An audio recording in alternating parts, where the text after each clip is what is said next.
Am I the only one who didn't know July 4th could have been July 2nd? Yep, you heard that right.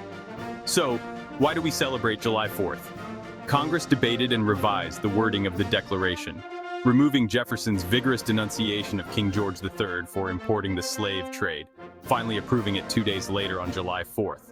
A day earlier, John Adams wrote to his wife, Abigail, "The second day of July, 1776, will be the most memorable epoch in the history of America. I'm apt to believe that it will be celebrated by succeeding generations as the great anniversary festival. It ought to be commemorated as the day of deliverance by solemn acts of devotion to God Almighty.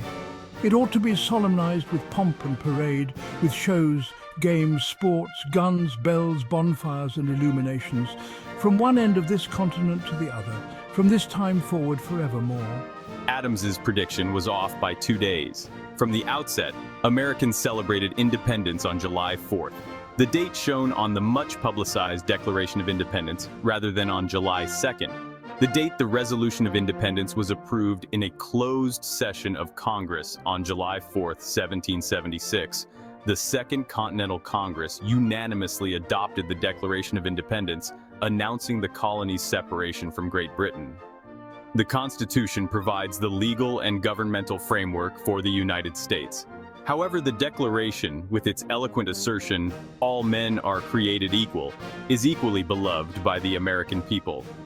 Philadelphians marked the first anniversary of American independence with a spontaneous celebration. However, observing Independence Day only became commonplace after the War of 1812.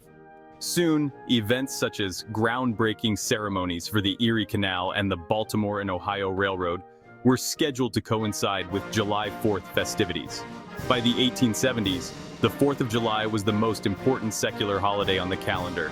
Congress passed a law making Independence Day a federal holiday on June 28, 1870.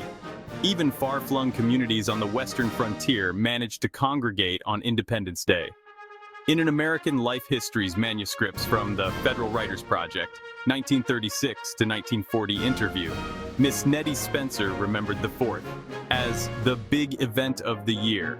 Everyone in the countryside got together on that day for the only time in the year. She continued, "There would be floats in the morning, and the one that got the girls.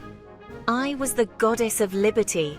She was supposed to be the most wholesome and prettiest girl in the countryside.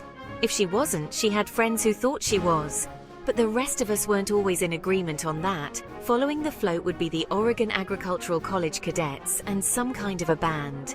Sometimes there would be political effigies. Just before lunch, and we'd always hold lunch up for an hour, some senator or lawyer would speak.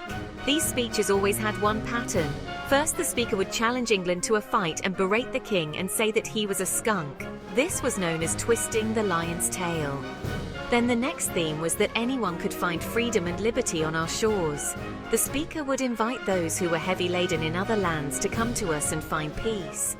The speeches were pretty fiery, and by that time the men who drank got into fights and called each other Englishmen. In the afternoon we had what we called the plug uglies.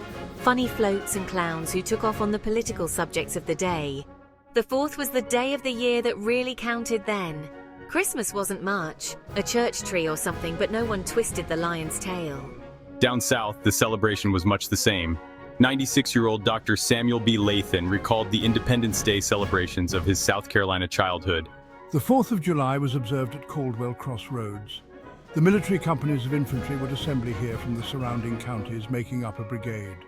A drill and inspection were had, and a dress parade followed.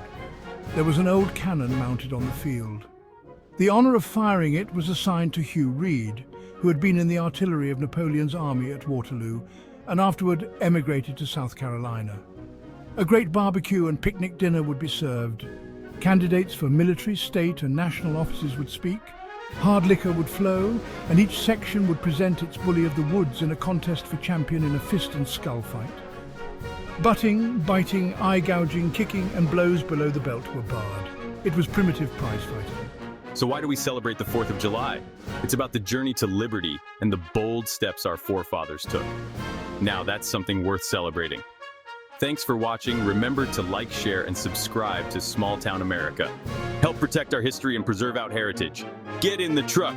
Happy July 4th, everyone.